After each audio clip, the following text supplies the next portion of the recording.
Bonjour tout le monde. Ceci est une vidéo explicative du chapitre introductif comptabilité financière et comptabilité analytique de gestion. Alors, dans ce chapitre, nous allons voir quelles sont les lacunes, les insuffisances de la comptabilité financière en tant que système d'information. Et nous allons voir aussi comment la comptabilité analytique va apporter des solutions à ces lacunes-là. Donc commençons tout d'abord par un petit rappel sur ce qu'on a vu en classe la dernière fois. Nous avons défini donc la comptabilité financière et on a dit que la comptabilité financière est un système d'information, c'est un processus qui vise à collecter toutes les informations concernant les transactions entre l'entreprise et son environnement extérieur. C'est-à-dire si on suppose que nous avons une entreprise et nous avons des partenaires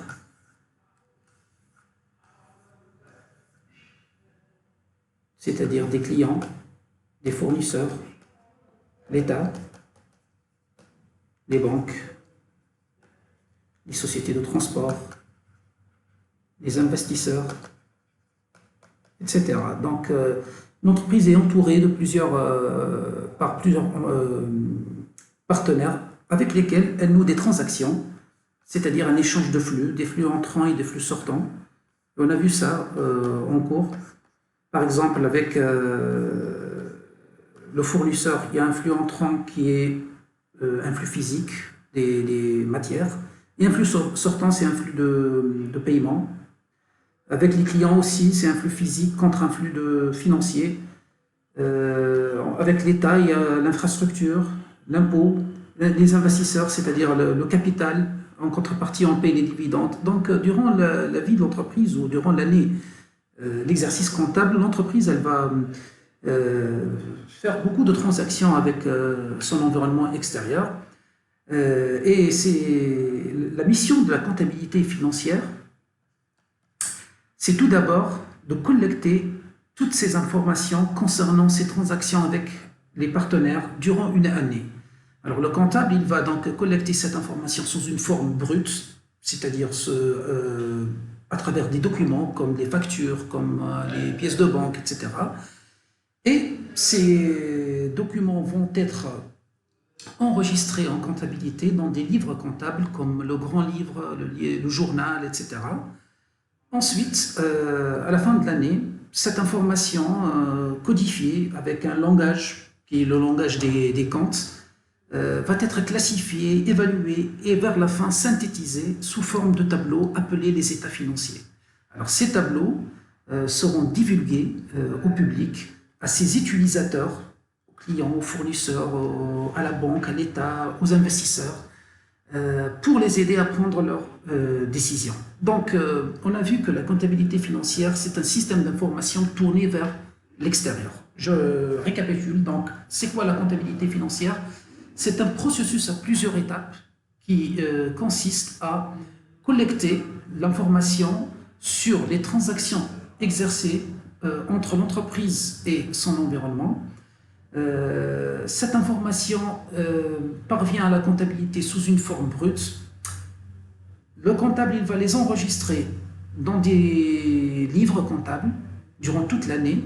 Et à la fin de l'année, il va classifier, évaluer, synthétiser cette information sous une forme de tableau appelé état financier. Ces tableaux vont être divulgués au public, à ses utilisateurs, pour les aider à prendre leurs décisions. Voilà, ça c'est la définition de la comptabilité financière comme on l'a vu lors de la première séance. Ensuite, si on veut voir quelles sont les limites de ce système d'information, eh ben, le problème c'est qu'il est tourné exclusivement vers l'extérieur. C'est-à-dire que cette information, elle va aider les dirigeants à comprendre la situation financière et la performance de leur entreprise, sauf qu'elle ne permet pas de répondre à certaines questions du genre où est le problème dans la société, quelles sont les solutions qu'on doit apporter pour remédier à ces problèmes-là. C'est-à-dire que la comptabilité financière, elle considère l'entreprise comme une boîte noire. C'est-à-dire elle va juste enregistrer les flux entrants, par exemple les matières qu'on va acheter, les immobilisations qu'on va acheter, telles qu'un terrain, une construction, une voiture, une machine, etc. Et tous les encaissements qu'on va avoir. Et les flux sortants, tels que les biens et les services qu'on va vendre, tels que les décaissements, c'est-à-dire les paiements qu'on va faire, etc.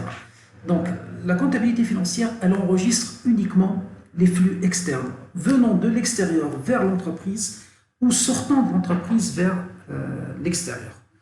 Pour donner enfin une information qui est globale, par exemple un résultat global de toute l'entreprise. Mais elles ne rendent pas compte du processus de transformation à l'intérieur de l'entreprise. Donc ici, elles considèrent que l'entreprise est une boîte noire. La comptabilité financière, donc, elle ne renseigne pas sur ce qui se passe à l'intérieur de l'entreprise. Et donc, elle ne permet pas aux dirigeants de prendre des décisions, de savoir exactement où est le problème dans leur entreprise. Alors, si on prend un exemple d'une entreprise, par exemple, ici, une entreprise on va prendre une entreprise de confection, par exemple. Alors, ça, c'est notre entreprise. Il y a des flux externes, entrants, et des flux sortants. Ces flux vont être enregistrés en comptabilité financière. Et nous avons une information globale, synthétique, en fin d'année. Parmi cette information, il y a un tableau qui s'appelle état de résultat. Alors, si on suppose qu'à la fin de l'année, nous avons fait un résultat de moins 30 000 dinars. Là, notre résultat est négatif. C'est une mauvaise nouvelle. Sauf que pour le dirigeant de l'entreprise, cette information est insuffisante parce qu'il ne sait pas exactement où est le problème dans son entreprise. L'information telle qu'elle est divulguée, telle qu'elle est organisée en comptabilité financière ne permet pas de savoir quel est le problème dans la société. Parce qu'elle ne rend pas compte de ce qui se passe à l'intérieur de l'entreprise, du processus de transformation, comment l'entreprise est organisée à l'intérieur. Par exemple, si on suppose que notre entreprise est constituée de 3 produits. Alors nous avons un produit 1, un produit 2 et un produit 3. Alors, rien que si on change l'organisation de la comptabilité, si on arrive à calculer le résultat du produit 1, le résultat du produit 2 et le résultat du produit 3 séparément. Si on trouve un moyen, une certaine organisation, de telle sorte le comptable devient capable de calculer chaque résultat à part. Alors si on suppose par exemple que le résultat du produit 1, il est de 40 000 dinars, du produit 2, le résultat du produit 3, il est de 20 000 dinars, et que le résultat du produit 1, c'est moins 90 000 dinars. Là, rien qu'en divisant l'entreprise en 3 produits, rien qu'en calculant des résultats qu'on va appeler analytiques, on voit bien que le problème provient du produit 1. Donc, le résultat négatif global, il est causé par le produit 1. Parce que là, comme vous remarquez, le produit 2, c'est un résultat positif, le produit 3, c'est un résultat positif. Donc, le résultat, c'est quoi pour chaque produit? C'est les ventes, moins, alors, la somme de toutes les charges supportées par le produit 1. Donc, je répète, le résultat du produit 1, c'est toutes les ventes moins la somme des charges supportées par le produit 1. Alors ici, rien qu'en connaissant cette information, le comptable, le dirigeant, il peut donc décider de ne plus produire le produit 1. Si on on décide donc de ne plus produire le produit 1, nous obtiendrons un résultat de 60 000 dinars. Donc on a déjà un résultat positif. Mais si on veut laisser le produit 1, alors cette façon d'analyser est toujours insuffisante. C'est-à-dire calculer des résultats analytiques pour chaque produit, c'est bien de savoir quel est le produit qui a causé ce résultat négatif, mais on va pousser encore plus l'analyse et essayer de voir le processus de transformation du produit 1, c'est-à-dire ce qu'il y a à l'intérieur du produit 1. Alors, par exemple, dans le produit 1, nous avons un service approvisionnement. Ensuite, nous avons atelier 1, atelier 2 et atelier 3. Vers la fin, nous avons un service commercial pour vendre. C'est-à-dire qu'on achète la matière première vers l'approvisionnement. Ensuite, si on suppose que le produit 1, c'est des pantalons en jean. Ensuite, le jean tissu sort du service approvisionnement vers l'atelier 1, atelier de coupe, où il va être coupé.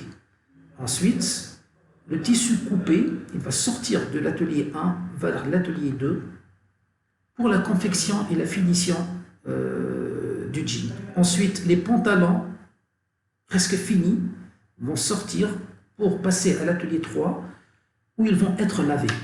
C'est l'atelier pour le lavage. Ensuite, le jean fini, lavé, confectionné, fini, il va sortir pour être emballé, pour faire une publicité, transport, etc., pour qu'à la fin, il va être livré au client.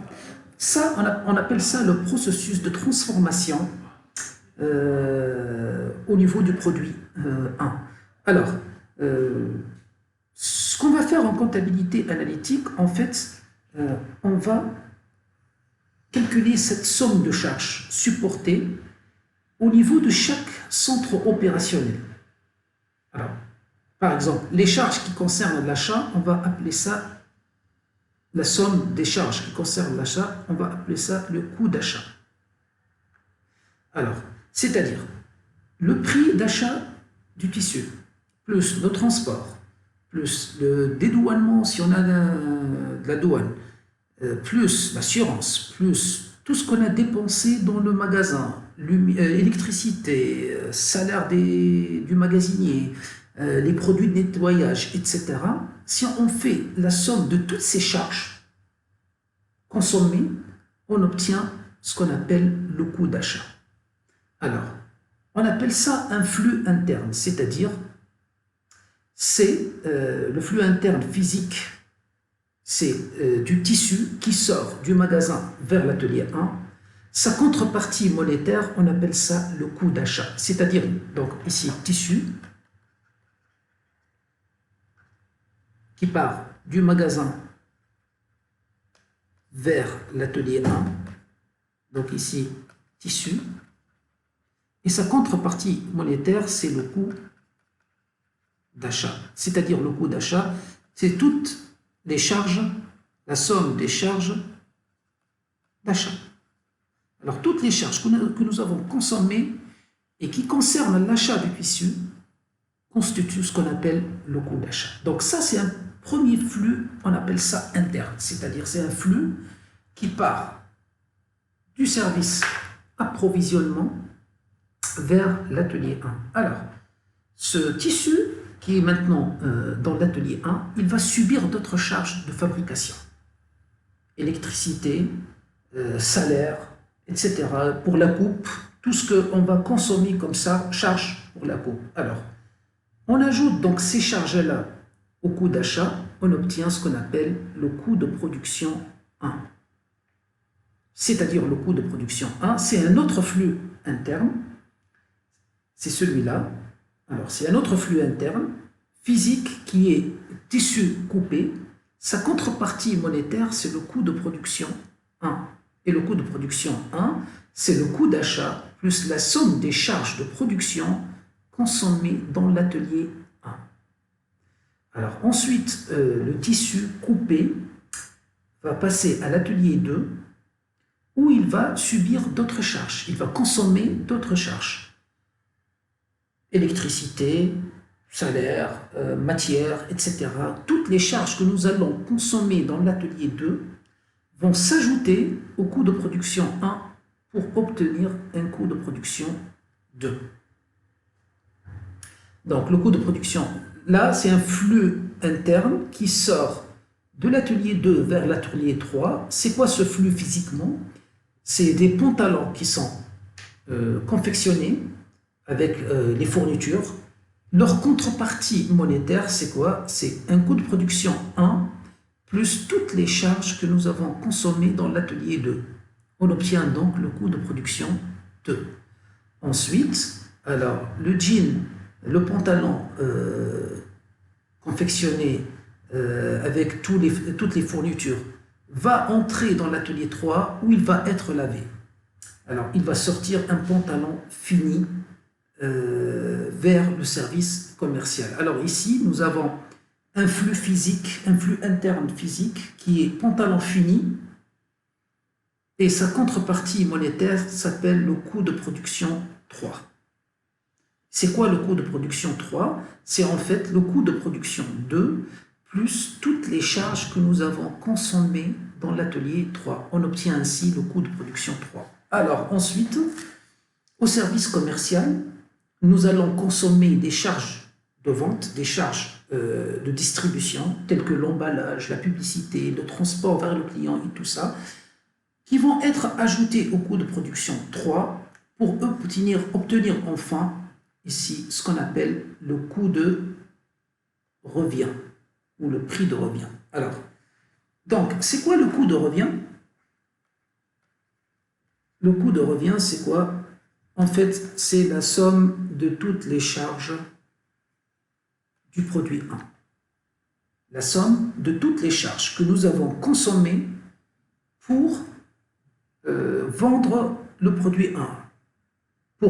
C'est-à-dire pas pour vendre, mais pour que le produit 1 soit livré au client. Toutes les charges que nous avons consommées.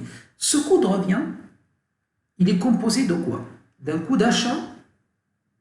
Ensuite, plus ce que nous avons consommé dans l'atelier 1, on obtient un coût de production 1, auquel nous allons ajouter les charges que nous avons consommées dans l'atelier 2, on obtient un coût de production 2, auquel nous allons ajouter ce que nous avons consommé dans l'atelier 3 pour obtenir un coût de production 3, auquel nous allons ajouter ce que nous avons consommé comme charge de distribution pour obtenir enfin le coût de revient. Alors, les ventes moins ce coût de revient, on obtient le résultat analytique du produit 1. Et bien, on va faire la même chose pour les 3 produits. Donc ici, le résultat analytique de chaque produit, c'est vente moins coût de revient. Pour chaque produit. Cela suppose que nous allons, pour chaque produit, calculer ces coûts-là, qui sont en fait des flux internes, matérialisés par des flux internes. Bien sûr, par exemple, ici, si on se concentre sur le produit 1, nous avons trouvé que le résultat moins le coût de revient est égal à moins 90 000. On peut donc analyser chaque coût, le comparer au coût du mois précédent, des mois précédents, et on va voir s'il y a une augmentation anormale d'un des coûts. Alors, si je compare par exemple le coût d'achat de ce mois-là avec celui du mois dernier, des mois derniers, on remarque qu'il n'y a pas une augmentation substantielle, c'est juste plus ou moins un certain montant. Donc ici, le coût d'achat, il n'a pas vraiment varié. Si on regarde le coût de production 1, par exemple, on le compare au mois précédent, et on trouve qu'il n'a pas vraiment trop varié, il n'y a pas d'augmentation très remarquable. Donc normalement, il ne se passe rien à l'atelier 1, il n'y a pas de problème dans l'atelier 1, et vers la fin, on a remarqué que c'est le coût de production 3 qui a augmenté d'une manière très remarquable. par rapport au mois précédent et par rapport aussi au coût de production 2-1. On a donc vu que le problème il réside dans l'atelier 3. Donc en calculant le résultat analytique et en calculant les différents flux internes, les coûts, nous avons su que ce résultat négatif de moins 90 000 dinars, il provient de ce coût de production 3 qui est trop élevé. Notre problème, il est donc dans l'atelier 3, l'atelier de lavage. Et là, on peut faire appel au chef atelier 3 pour qu'il nous dise c'est quoi les problèmes de l'atelier 3 et quelles sont les solutions à apporter pour baisser un peu ce coût de production 3 et par la suite obtenir un coût de revient plus faible et donc obtenir un résultat analytique positif. Voilà donc, en analysant les flux internes, en essayant d'analyser ce qui se passe à l'intérieur de l'entreprise, quelle est l'organisation de l'entreprise, quels sont les centres opérationnels de l'entreprise, quel est le processus de transformation de l'entreprise. Et en calculant ces flux internes, c'est-à-dire ces coûts-là, on a pu savoir quelle est la cause de ce résultat global négatif. Et bien c'est ça l'utilité de la comptabilité analytique en tant qu'outil d'information et de gestion pour les dirigeants d'entreprise. Donc si on veut résumer tout ça, la comptabilité financière, elle considère l'entreprise comme une boîte noire, c'est-à-dire on s'en fout de ce qui se passe à l'intérieur, tout ce qui compte c'est d'enregistrer des flux entrants et des flux sortants et de donner vers la fin un résultat qui est global de toute l'entreprise. Pourquoi? Parce que ce système d'information il est tourné vers l'extérieur, vers les utilisateurs externes de l'information, vers les banques, vers les fournisseurs, vers l'État. Donc ici, on s'en fout de ce qui se passe dans l'entreprise. Mais pour les dirigeants de l'entreprise, c'est important de savoir ce qui se passe à l'intérieur de l'entreprise. Parce qu'un résultat global, il est certes important pour savoir la performance de l'entreprise, mais le dirigeant de l'entreprise, il a besoin de savoir où réside le problème exactement, parce qu'il doit apporter des solutions à ce problème-là. Donc, d'où vient l'utilité de la comptabilité analytique, pour laquelle l'entreprise n'est plus une boîte noire, mais plutôt tout un processus de transformation. On a 3 produits, et dans chaque produit, il y a un processus de transformation, plusieurs services, plusieurs ateliers, plusieurs fonctions. Et la comptabilité analytique, sa mission, c'est de calculer des résultats analytiques par produit. Et pour arriver à calculer ces résultats analytiques par produit, il faut calculer les coûts par fonction, c'est-à-dire coût d'achat, coût de production, coût de production, coût de production, et enfin le coût de revient. Comme ça, on peut obtenir le résultat analytique et on peut analyser le coût de revient en termes de coût par fonction, c'est-à-dire coût d'achat, coût de production 1, 2, 3 et coût de distribution. Et on peut savoir quel coût était à l'origine de ce résultat négatif. Et donc, on peut prendre des mesures correctives dans cet atelier-là ou dans cette fonction-là. Par exemple, dans notre cas, c'est l'atelier 3, l'atelier de lavage, qui consomme beaucoup de charges et donc qui était à l'origine de ce coût de production trop élevé et par la suite à l'origine de ce coût de revient trop élevé qui a causé un résultat analytique négatif. Bien sûr, la décision à prendre, c'est simple. On peut tout simplement soit acheter une nouvelle machine, par exemple de lavage avec laser et tout ça, qui est plus productive, qui va produire beaucoup plus, avec un nombre de salariés inférieur, moins de charges, mais bien sûr une machine, ça coûte, c'est un investissement. Il faut analyser la rentabilité de cet investissement. Est-ce qu'il va me rapporter vraiment son coût d'origine? Mais on peut tout simplement enlever cette phase-là de notre production. On ne va plus faire du lavage chez nous. c'est-à-dire on va faire de la sous-traitance, c'est-à-dire que le tissu, quand il rentre à l'atelier 2, il va être confectionné et les jeans confectionnés, ils partent dans une autre usine, ils vont être lavés, ensuite ils reviennent directement dans le service commercial. Bien sûr, envoyer nos jeans dans une société spécialisée dans le lavage, ça va nous coûter moins cher que si on le fait nous-mêmes dans notre service lavage, parce que c'est une entreprise spécialisée dans le lavage qui a la machine déjà de laser, etc. Voilà, donc c'est un peu ça l'utilité de la comptabilité analytique de gestion, c'est-à-dire l'utilité de cette comptabilité, c'est d'analyser l'information financière globale divulguée par la comptabilité financière, surtout au niveau du résultat. Son utilité, c'est de donner un résultat par produit et de calculer des coûts par fonction, par service, pour nous permettre de déceler les problèmes et d'apporter des mesures correctives. Alors, si je reviens au polycope du chapitre introductif, alors dans ce polycope, il y a une première section qui sont les différences entre les deux comptabilités.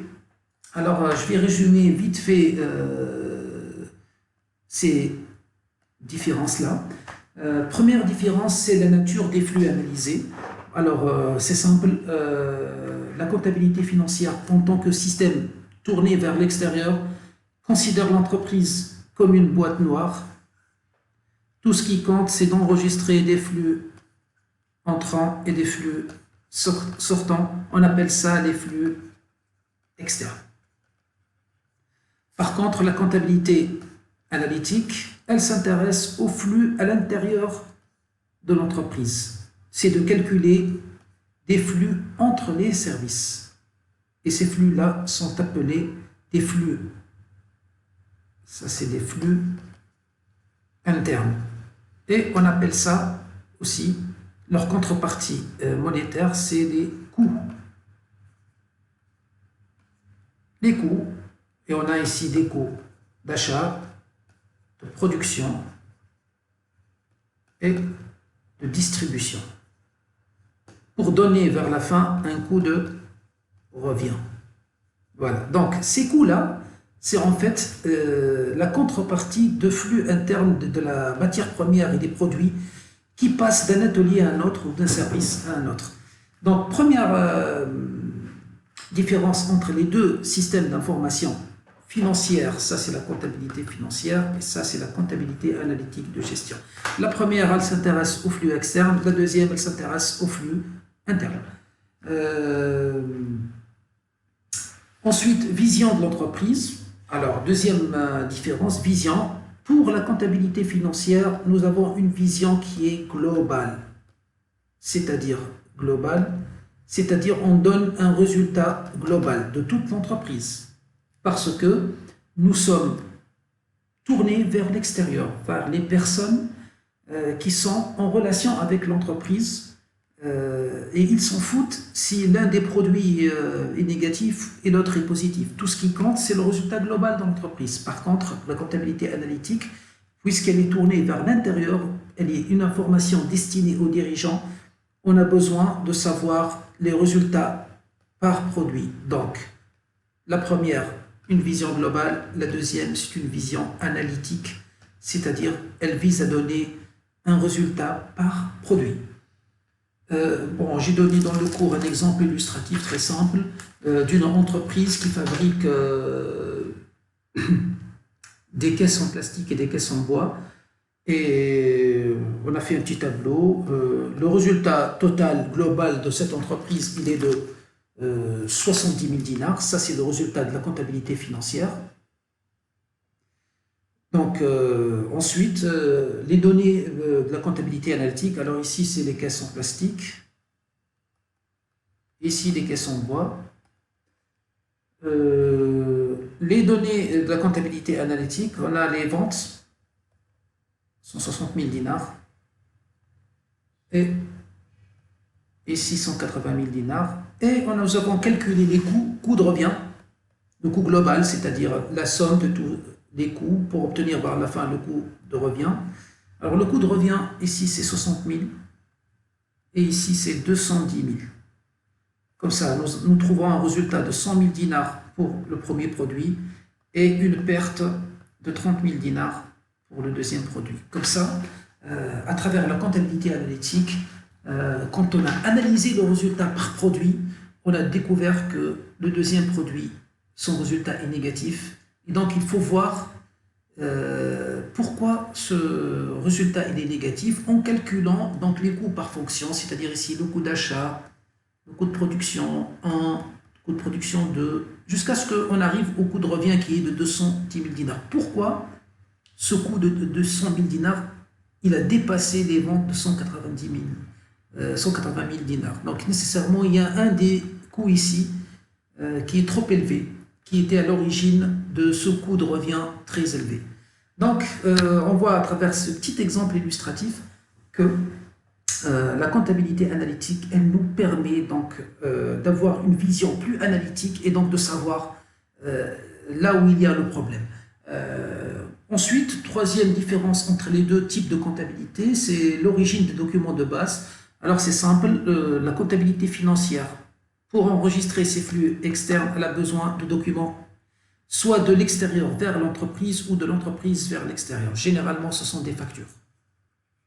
Quand il y a un achat, quand il y a une vente, il faut une facture. Donc, pour enregistrer l'opération, le comptable de la comptabilité financière, il a besoin spécialement de factures. Alors, pour le comptable de la comptabilité analytique, ce n'est pas des documents d'origine externe ou de destination externe. En fait, c'est des documents internes vers internes, c'est-à-dire d'un service à un autre. Alors, ces documents-là, ils nous permettent de répondre à la question qui consomme quoi et combien, qui produit quoi et combien en sont dans l'entreprise. C'est-à-dire, on appelle ça des bons. Donc, à chaque fois qu'il y a de la marchandise ou de la matière qui va sortir du magasin vers l'atelier 1, on établit un bon et on envoie ce bon-là au comptable. Il y a plusieurs types de bons. Il y a des bons de réception. Quand la marchandise elle rentre dans le magasin, le magasinier il établit un bon de réception. Quand la marchandise elle sort, on établit donc un bon de sortie. Quand le produit il sort de l'atelier 1 vers l'atelier 2, on établit un bon de production.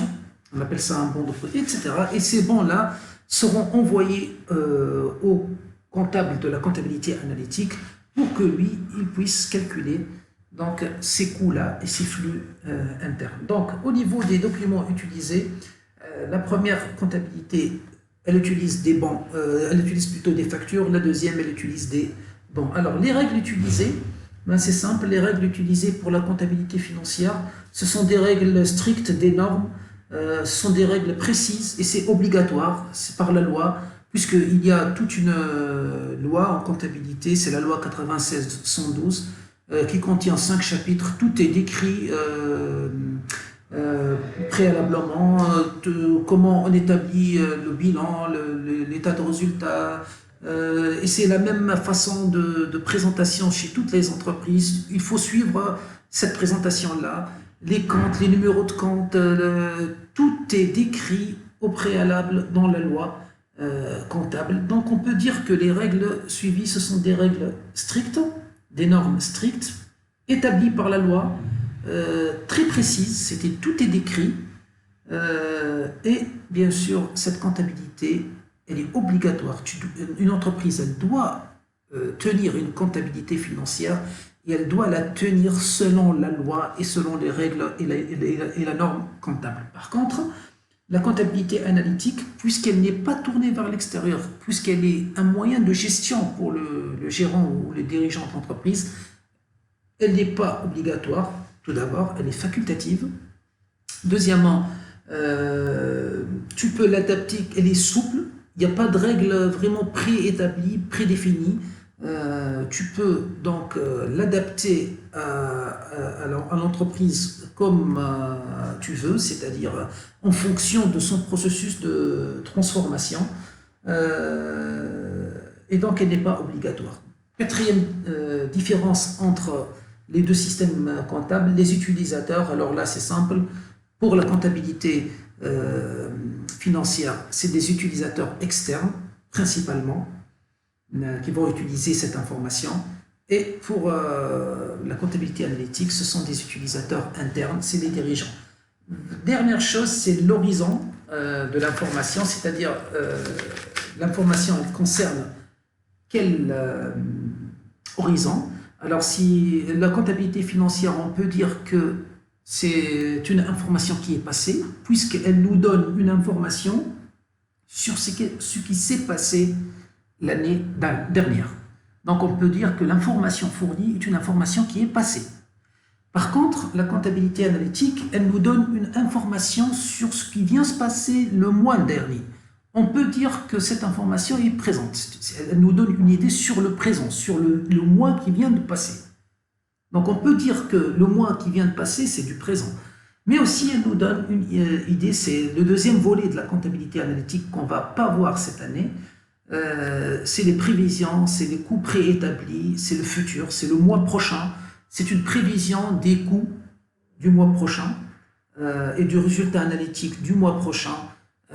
Bien sûr, ces prévisions vont être comparées aux réalisations pour dégager des écarts, etc. Mais on ne va pas vraiment voir ce volet-là. Donc on peut dire vers la fin que l'horizon pour la comptabilité financière, c'est du passé. Pour la comptabilité analytique, c'est le présent, puisqu'elle donne une information plutôt actuelle, une information sur le mois qui vient de passer. C'est clair? Voilà, c'est un peu ça les différences entre la comptabilité financière et la comptabilité analytique de gestion. Vers la fin, on a mis un tableau qui récapitule tout ça dans deux colonnes, une colonne pour la comptabilité financière, une colonne pour la comptabilité analytique de gestion. Et la première colonne, c'est les critères. Donc, si vous suivez le tableau dans le polycope, alors, sur le plan nature des flux, la première, c'est externe, les flux externes. La deuxième, elle traite des flux internes. La vision pour l'entreprise, la première, elle a une vision globale, un résultat global. La deuxième, elle a une vision détaillée, elle donne des résultats plutôt détaillés par produit. Les documents utilisés, la première, elle utilise des pièces comptables du genre facture. La deuxième, elle utilise des bons. Les règles, pour la première, ce sont des règles rigides, précises, conformément à une loi. Pour la deuxième, ce sont des règles flexibles, adaptées à votre processus de transformation. Au regard de la loi, la première, elle est obligatoire. La deuxième, elle est facultative. Les utilisateurs, la première, c'est des utilisateurs externes, mais pour la deuxième, c'est plutôt des utilisateurs internes, c'est les dirigeants, les responsables d'entreprise. L'horizon, c'est le passé pour la comptabilité financière et pour la comptabilité analytique, c'est plutôt le présent et le futur. Dernière chose, c'est le classement des charges. Alors, c'est-à-dire le classement des charges. Pour la première, c'est un classement par nature. Pour la deuxième, c'est un classement par destination. Alors, c'est-à-dire classement par nature et classement par destination. Alors, la comptabilité financière, quand elle va calculer un résultat global, le résultat global, c'est les produits moins les charges. Produits moins charges. Alors, les produits, c'est les ventes principalement. Alors, il y a plusieurs produits, mais disons 80% des produits, c'est des ventes. Moins les charges. Et on a défini les charges comme étant des consommations, c'est des emplois non récupérables. C'est-à-dire tout ce que je vais consommer cette année pour réaliser, par exemple, ces 300 000 dinars de vente. J'ai réalisé 300 000 dinars de vente, moins tout ce que j'ai consommé pour réaliser ces 300 000 dinars de vente. Et on a vu que ces charges sont classées par nature, c'est-à-dire le comptable, il va les mettre dans des comptes avec des numéros par nature. Par exemple, 60, c'est les achats de matières et de fournitures. Achats de matières et toutes les fournitures et tout ce que nous allons utiliser dans la fabrication. 61, c'est une charge aussi, mais c'est un service extérieur. On a expliqué ça, hein, service extérieur. C'est quelqu'un qui nous a rendu un service extérieur. Et 62, par exemple, autre service extérieur. etc. 64, par exemple, les salaires. Alors, les salaires que nous avons consommés cette année, on va les mettre, c'est comme un panier dans lequel on va mettre les charges. Ce panier, il a un numéro 64 et c'est appelé le salaire. Et salaire et tous les traitements, tous les avantages, etc. 66, par exemple, tous les impôts et taxes. 68, c'est les amortissements qu'on a déjà vus. Tous les amortissements de tout notre matériel, des constructions, de matériel de transport. Alors, le comptable, la comptabilité financière, il met donc ces charges dans des paniers avec des numéros et un titre par nature. C'est-à-dire, tous les achats, ils sont dans ce panier-là.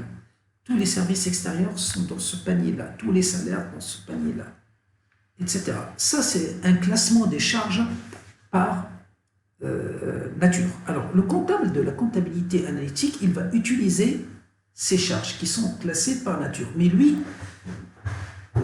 il a besoin d'un autre classement parce que lui, il va calculer déjà des charges par produit. Donc ici, il a besoin de savoir quels sont les achats de matières et de fournitures consommés par le produit 1. Il va mettre ici. Ensuite, il a besoin de savoir quels sont les salaires consommés par le produit 1 dans le service achat, qu'il va mettre ici. Ensuite, il a besoin de savoir quelles sont les charges consommées d'amortissement par le produit 1 dans le service approvisionnement. Il va les mettre ici. Et ensuite, quand il va sommer toutes ces charges-là, il va obtenir le coût d'achat. Quelles sont les charges de transport? Parce que le transport, c'est un service extérieur. Quel est le transport consommé par le produit 1 pour l'achat de sa matière première? Il va le mettre ici. Donc, la somme de toutes ces charges, ça constitue le coût d'achat de la matière première du produit 1. Ensuite, il va calculer ici le coût de production 1. Il a besoin de savoir l'électricité, par exemple, consommée par l'atelier 1 du produit 1. Quels sont les salaires consommés par le produit 1 dans l'atelier 1, etc. Il va les sommer, plus le coût de production 1, plus le coût d'achat, pour obtenir le coût de production 1. Il va faire la même chose pour les autres coûts calculés. Donc, on appelle ça un classement des charges par destination. Donc, dans la première comptabilité, nous avons un classement de charges par nature, c'est-à-dire que les charges, on s'en fout si elle est consommée par un produit ou un autre, ou par un service ou un autre. Tout ce qui compte, c'est que sa nature, c'est un achat. On met tous les achats dans le même panier. On s'en fout les salaires, c'est les salaires de qui? De quel service? De quel produit? Tout ce qui compte, on va mettre tous les salaires dans le même panier. Ça, c'est la comptabilité financière. C'est un classement de charges par nature. Par contre, la comptabilité analytique, elle va reprendre ces charges classées par nature et elle va les reclasser par destination. C'est-à-dire, dans les achats, quel est l'achat consommé par le produit 1? Quel est l'achat consommé par le produit 2? Et quel est l'achat consommé par le produit 3? Dans les services extérieurs, par exemple le transport, quel est le transport qui a été consommé par le produit 1 dans l'approvisionnement du produit 1? Et quelle est la part du transport pour le produit 2? Quelle est la part de transport dans le produit 3? Pour les salaires, quels sont les salaires consommés par le produit 1 ou 2 et 3? Et pour le produit 1, quels sont les salaires consommés par l'approvisionnement? Quels sont les salaires consommés par l'atelier 1? Quels sont les salaires consommés par le produit 2? Etc. Donc, toutes les charges seront ventilées, toutes les charges qui sont classées par nature vont être ventilées par destination. Qui a consommé cette charge? Qui est le service, qui est le centre qui a consommé cette charge-là? Quelle part dans les salaires revient à l'atelier 1? Ainsi, on va obtenir donc pour chaque centre toutes les charges consommées par cette fonction-là ou par ce centre-là, pour obtenir par la fin le coût d'achat. et ensuite le coût de production. On appelle ça un reclassement des charges par destination. Voilà, ça c'est la dernière différence entre les deux comptabilités, c'est-à-dire classement des charges par nature et classement des charges par destination. Voilà, cette vidéo est désormais terminée. J'espère que vous avez compris la différence entre la comptabilité analytique et la comptabilité financière. À la vidéo prochaine, Inch'Allah.